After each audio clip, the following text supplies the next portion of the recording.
Decía entonces el piloto automático, el estrés, el burnout. ¿Qué pasa con este tema de las emociones? ¿Qué pasa con los recursos? ¿Qué pasa con los sistemas emocionales? ¿Qué pasa cuando me fatigo emocionalmente? Y después, bueno, ¿qué ocurre un poquito con la comunicación y la conducta?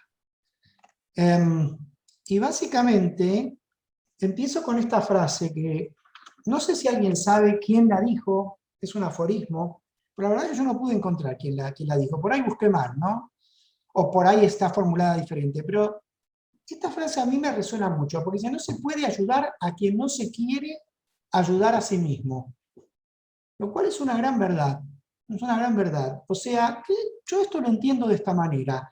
Yo no me puedo ayudar si no tomo conciencia de que me tengo que ayudar.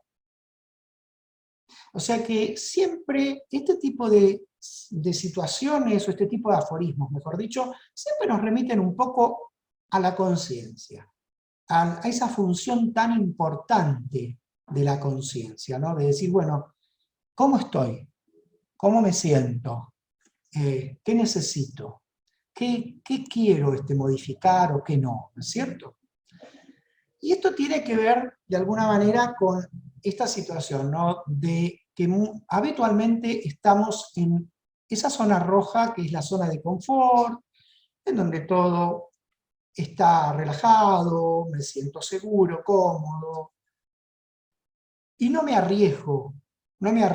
voy hacia esa zona que la circunda, que es la zona de miedo, la zona más riesgosa, la zona de riesgo, en donde uno cree que no puede hacer algo porque tiene miedo al cambio. Y evidentemente no solo afectan las opiniones de los demás, sino el propio autocrítico nos afecta. Y yo creo que es el principal que nos afecta. Las opiniones reforzarán, pero el autocrítico tiene mucho que ver. Pero si yo puedo transitar esa zona de riesgo que rodea a la zona de confort y me puedo de a poco ir arriesgando, poniendo un piecito por ahí un rato, lo saco, pongo una mano, me apoyo hasta que después dejo el pie, etc. Puedo entonces avanzar a esa área verde que es la zona de aprendizaje, en donde los desafíos, como dice acá esta lámina, y los problemas hacen que uno aprenda cosas nuevas, aprenda habilidades, y que eso se convierte después en casi milagrosamente como una especie de nueva zona de confort. No es exactamente eso, pero podemos llegar a crear una nueva zona de confort y quedarnos ahí. Pero es como que siempre la vida nos está invitando a que salgamos de la zona de confort, que tiene diferentes tamaños y estilos según las etapas que estamos viviendo, y que vayamos a esa zona de aprendizaje y hagamos esas mejoras. O sea, empezar a superar los retos, empezar a superar los miedos, ser más hábil, más competente, pero más que nada más resiliente. Porque no estamos tomando desde la competencia. Esta lámina tiene que ver un poco con el tema de trabajo, por eso por ahí ven algunos términos. Pero de alguna manera, esa flecha que ustedes ven al medio es la dirección del crecimiento, y estas son las etapas que por ahí van avanzando. Tal vez pueda tener una etapa de crecimiento externo en mi zona de trabajo, o en mi familia, o en mi vecindario, en donde sea, pero también tengo clarísimamente un crecimiento interno. Sin crecimiento interno, no sé si puedo hacer un crecimiento realmente externo con base franca, ¿no? Y esto de la toma de conciencia tiene que ver claramente con el piloto automático, como ustedes ya saben, ¿no? Les pido por favor que silencien el audio, por favor silencien el audio. Esto tiene que ver con el piloto automático. Ustedes recuerdan que el piloto automático tiene que ver con todos los procesos mentales, sensoriales, que nos llegan a través de los sentidos, y emocionales, que se desarrollan en forma automática. O sea, no tienen intervención de la atención voluntaria, no estoy enfocado sobre esos procesos, no tomo conciencia de esos procesos. Y esto también engloba a los procesos prácticos, a los patrones de conducta y a los estilos de comunicación. Entonces, cuando nosotros decimos, bueno, son procesos que ocurren sin darme cuenta, Es exactamente eso, es muy difícil que nos demos cuenta, salvo que echemos manos, ahora lo vamos a ver, a su opuesto, que es la toma de conciencia. El opuesto del piloto automático es la toma de conciencia. Y claramente en ese piloto automático se interconectan, hasta casi diría se atropellan y se golpean digamos, las ideas, las sensaciones sensoriales, las sensaciones sensitivas, las emocionales, y siempre implican respuestas automáticas. Y las respuestas automáticas, cuando se repiten, conforman un patrón. Conforman un patrón. Entonces, eso da patrones de comunicación, o estilos de comunicación, por llamarlo de otra manera, y patrones conductuales. O sea que es lo que yo llamo piloto automático extendido. En realidad es parte del piloto automático, pero como para darle un reenfoque y jerarquizarlo. Es ese piloto automático extendido, es esa implicancia clara que genera el piloto automático en nuestras conductas, en la comunicación, en los procesos prácticos. O sea que claramente hay una profunda diferencia, una contracara entre lo que es el piloto automático y la toma de conciencia. Pero no es tan fácil darse cuenta. Porque nosotros cuando por ahí pensamos en el piloto automático decimos, bueno, es porque tengo un montón de pensamientos y me cuelgo, me disperso. Pero ese es el ejemplo más simple. El ejemplo que se da muchas veces en la meditación, en la instrucción de la meditación, si en algún momento la mente se dispersa, no importa, volvamos gentilmente a traer la atención. Perfecto, sí, sí. Pero en la vida diaria, ¿cómo hacemos para ver el piloto automático? Entonces ahí se complica la cosa. Entonces ahí tenemos que empezar a enfocar a qué patrón de conducta tengo yo, o qué patrones de conducta tengo yo reiterativos, que los hago prácticamente sin pensar, especialmente ante situaciones que son más bien conflictivas o incómodas, o que me generan cierta amenaza. ¿Qué estilo de comunicación adopto? O sea, ahí es cuando tenemos que llevar la toma de conciencia hacia nosotros mismos claramente y decir, bueno, a ver, ¿cómo es que me estoy manejando?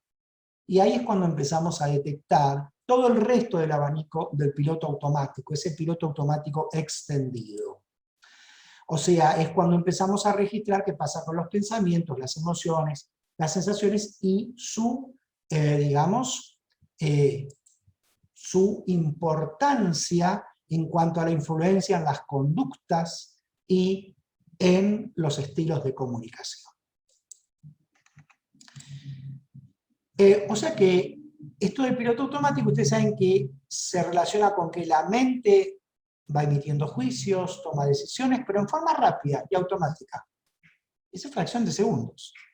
Para hacer esto, el cerebro intenta predecir acontecimientos futuros continuamente, basándose en la experiencia ya vivida.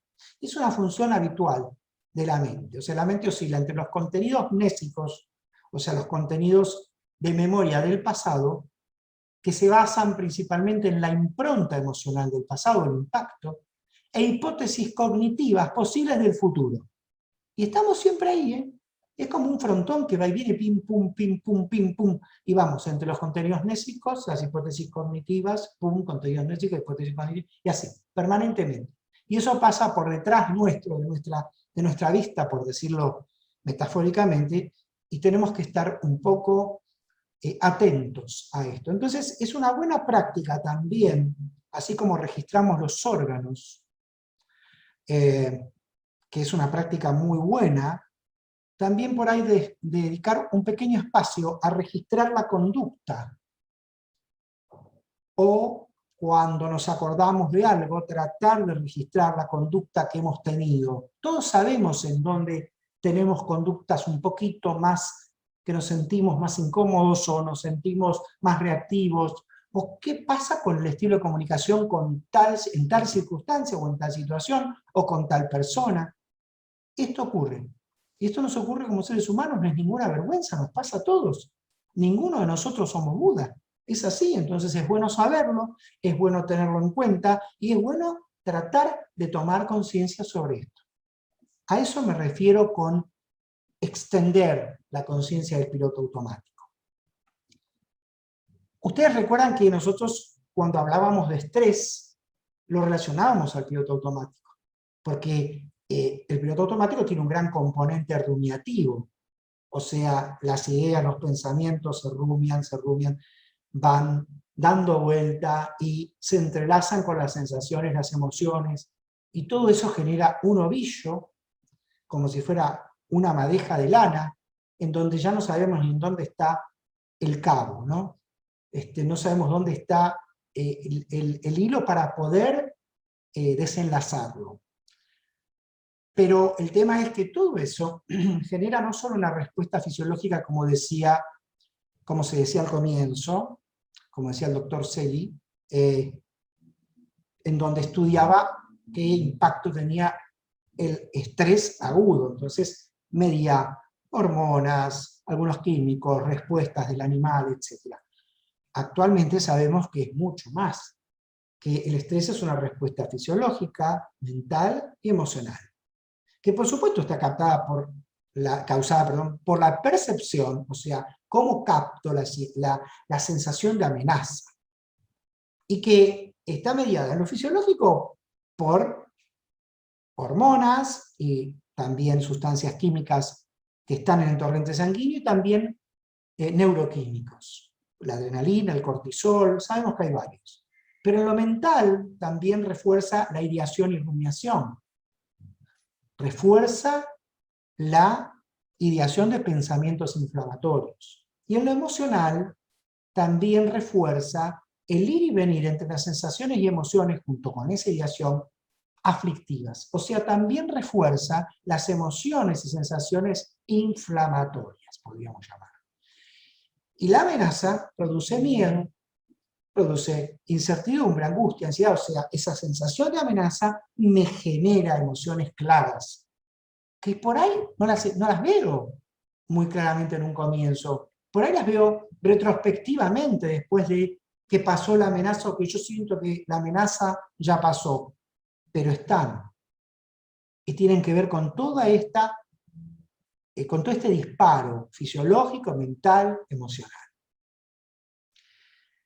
Y también tener en cuenta, preparándonos para el taller, que una cosa es el estrés agudo, que es la respuesta consecuente a una amenaza repentina, de corta duración, de alto impacto habitualmente y rápida recuperación, a veces no tan rápida, por supuesto, depende de qué tipo de amenaza o qué tipo de estresor esté actuando. Otra cosa es el estrés sostenido, que era el que antiguamente se llamaba estrés crónico. Yo me gusta guardar más el tema crónico para enfermedades. Digo que me gusta más decir estrés sostenido, se puede decir crónico, que es cuando esa respuesta se sostiene en el tiempo.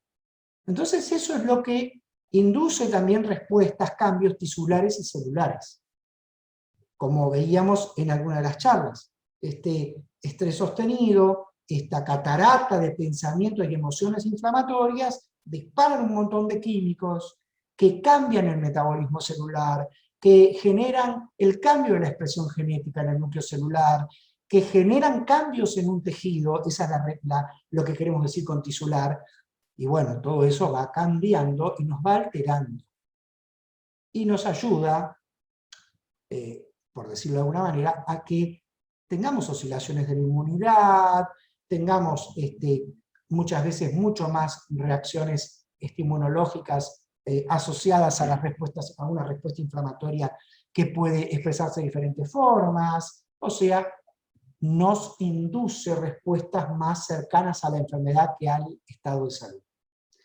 Y el estrés laboral es esa respuesta de estrés sostenido, pero que está relacionada primariamente al ambiente laboral. O sea, que consume recursos en forma reiterada, como el otro estrés sostenido, que no tenga que ver por ahí con el ambiente laboral, pero que acá sí, los principales estresores están relacionados con el ambiente laboral. Esto es una forma didáctica de dividirlo. Que alguien me diga que tiene solo estrés laboral, que lo demuestre, qué sé yo.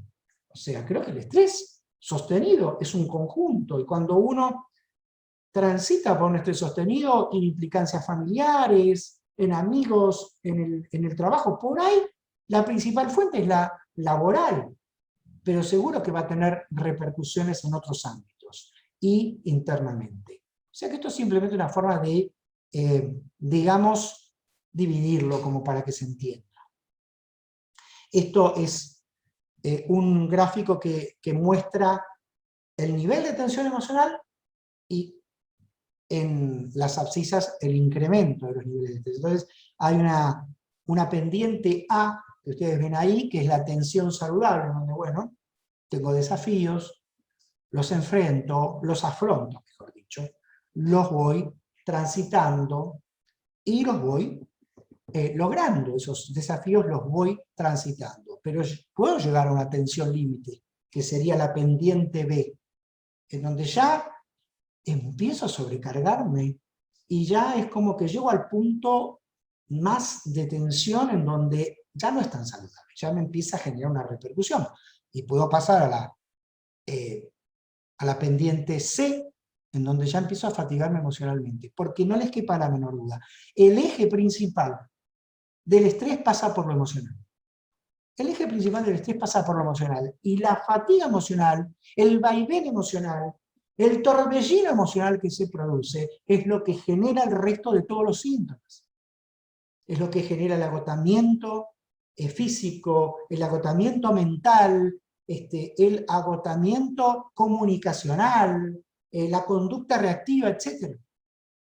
Y bueno, si paso a un colapso progresivo, como muestra esa rampa de, bueno, estoy yendo camino al burnout, ¿no es cierto? Y justamente el burnout es ese cuadro que ocurre cuando la percepción de los estresores laborales produce un consumo de recursos emocionales que no puedo llegar a restablecer a tiempo. No puedo recargar mis pilas emocionales a tiempo, entonces siempre estoy gastando recursos emocionales. Llega un momento en que esto produce un desgaste emocional, como ustedes ven abajo, la tríada de Cristina Maslach: desgaste emocional, despersonalización como mecanismo de defensa de separarme de lo que me hace, de lo que siento, o me doy cuenta que me hace daño, o a veces casi sin darme cuenta, y empiezo a tener tanto desgaste que empiezo a sentir que no tengo ni logros personales. Esta tríada es muy actual, la describió en la década del 80, pero sigue teniendo la misma vigencia. O sea que en el burnout, o síndrome del quemado, el individuo entra en una etapa de balance emocional negativo, como lo habíamos explicado en otras oportunidades. Esto casi siempre se asocia a un balance atencional negativo, fisiológico negativo y emocional negativo. O sea, se asocian claramente. También pueden aparecer otros síntomas, por supuesto. Eso es lo que ocurre en el burnout. El burnout está descrito y se utiliza para este cuadro extremo laboral. Pero ojo que hay publicaciones que hablan de burnout parental, burnout de pareja o burnout familiar. Hay nuevos conceptos que, si bien no están específicamente ya plasmados, permiten tener una idea de que el burnout es horizontal, no está limitado a un solo ámbito laboral. No, puede ocurrir en la familia, puede ocurrir en otros ámbitos dentro de la sociedad. Bueno, esto ya lo conocen, el balance entre el desgaste atencional y emocional y toda la repercusión que tiene. Y evidentemente esto tiene que ver claramente con por lo menos 3 de los sistemas emocionales que también los hemos nombrado, que están permanentemente jugando un rol en nosotros como seres humanos. El sistema de amenaza y defensa, el sistema de incentivo y búsqueda, el sistema de calma y satisfacción. Mientras que los dos primeros buscan el control, la seguridad, estar preparado para luchar, huir, tratar de estar en acción, buscar metas, superar desafíos, competir, buscar el éxito, y por supuesto que las sustancias y las regiones que actúan en cada uno de estos dos sistemas son diferentes, desde la adrenalina, el cortisol y el sistema límbico hasta la dopamina y las vías, determinadas vías dopaminérgicas del sistema nervioso, mientras que estos dos son plena acción, son sistemas en movimiento. El tercer sistema, el de calma y satisfacción, tiene que ver más con buscar la calidez, la amabilidad, la empatía. Es un sistema recuperador, es un sistema de cuidado, y que está enlazado con la amabilidad y la compasión. Entonces busca la estabilidad, la seguridad, la calma, la cooperación, incluso la socialización y la satisfacción.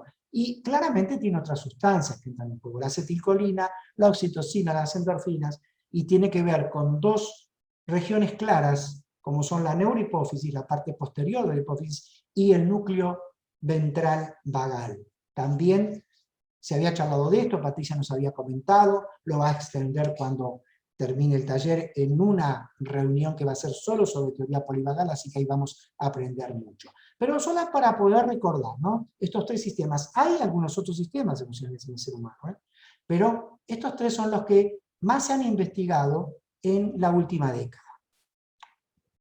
Y que tienen que ver claramente con esto. Los dos primeros sistemas tienen que ver con lo que en neurociencia se llama modo hacer, la segunda columna, y el tercer sistema, el de calma y cuidado, tiene que ver con el modo ser. Y fíjense qué diferencias tienen estos dos modos que señalan las neurociencias. El funcionamiento cognitivo del modo hacer es más que nada conceptual. Se maneja por conceptos, o sea que utiliza mucho el razonamiento.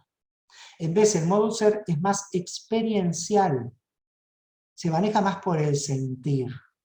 La actitud básica del modo hacer es la de juzgar, criticar, etiquetar, encajonar, dividir, separar, mientras que la actitud básica en el modo ser es la de aceptar y la de soltar.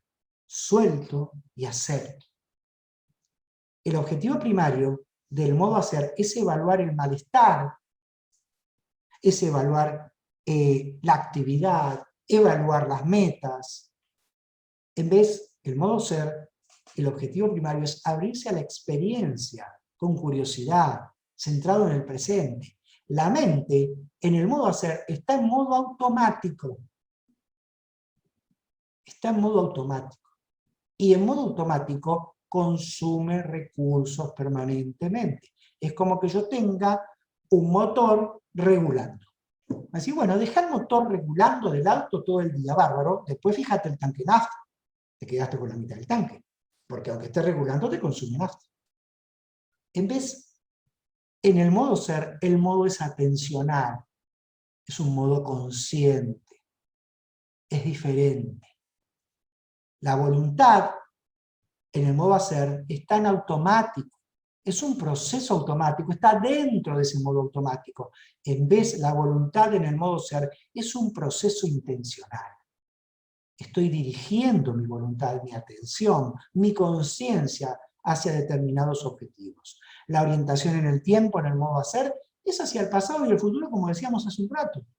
Mientras que la orientación en el tiempo, en el modo ser, es en el presente, en la experiencia presente. Y los eventos mentales, en el modo hacer, se basan en que los pensamientos son creídos como reales. Yo pienso que se va a caer el techo y es una realidad para mí. Todo mi organismo reacciona a eso. Y ni ocurrió. Mientras que en el modo ser, los pensamientos no son la realidad, son objetos mentales. Me desapego de los pensamientos, puedo observarlos, puedo poder observar mis sensaciones. Es diferente. Las siento. Es otra cosa. Esas son las diferencias entre el modo hacer y el modo ser. ¿Qué pasa? Que más del 60% del tiempo, y algunos dicen más, estamos en modo hacer. Hasta durmiendo algunos dicen que estamos en modo hacer. Es bastante controvertido. Cuando tenemos que tratar de balancear con el modo ser, para poder ahorrar energía, vivir más en el presente, aceptar, soltar, abrirnos a la experiencia, etc. ¿no? Esto ya lo conocemos, y ya lo habíamos dicho, que existe una fatiga emocional, que tiene que ver con la paridad de los recursos emocionales y atencionales y las cosas que me generan desgaste. A la izquierda es un balance positivo, como solemos decir, entonces los recursos emocionales y atencionales son mucho mayores que la barra roja del desgaste, entonces tengo para poder invertir en el desgaste, puedo atenderlo, pero cuando se me va yendo hacia la derecha, ya no me quedan recursos emocionales ni atencionales, el desgaste es muy alto, y ahí entro en eh, en ese desgaste, en esa peña, iba a decir yo, emocionopeña, no, es un invento, o sea, en esa pérdida de mis recursos, tanto emocionales como atencionales. Nunca vamos a dejar de nombrar el circuito DRS, porque creo que es fundamental poder tenerlo presente. Y creo que a cada momento en la vida nos enfrentamos con pequeños circuitos DRS. O sea, aparecen cosas que nos generan dolor, incomodidad, que nos generan tensión, nos llama la atención, entonces involuntariamente centramos la atención sobre eso y automáticamente aparece algún tipo de resistencia. Y eso nos genera sufrimiento. Entonces esa primera parte que dice dolor, atención, resistencia, sufrimiento, es la que entra en juego muchas veces durante el día, muchas veces, por ahí son pequeños circuitos de RS, que salimos enseguida, pero si yo sigo acumulando circuitos de RS, me voy a también terminar desgastando. Entonces tengo que ir practicando lo que venimos diciendo, la toma de conciencia, a través de la toma de conciencia, de la respiración, de poder echar mano al modo ser, aceptar, una aceptación más radical, sin críticas, y brindarnos amabilidad. En especial cuando ese circuito de RS es muy fuerte, genera un alto impacto de resistencia y sufrimiento, en especial en esos momentos. Así que nunca vamos a dejar de mostrarlo esto, porque creemos que es un punto fundamental dentro del proceso nuestro de seres humanos en esta vida.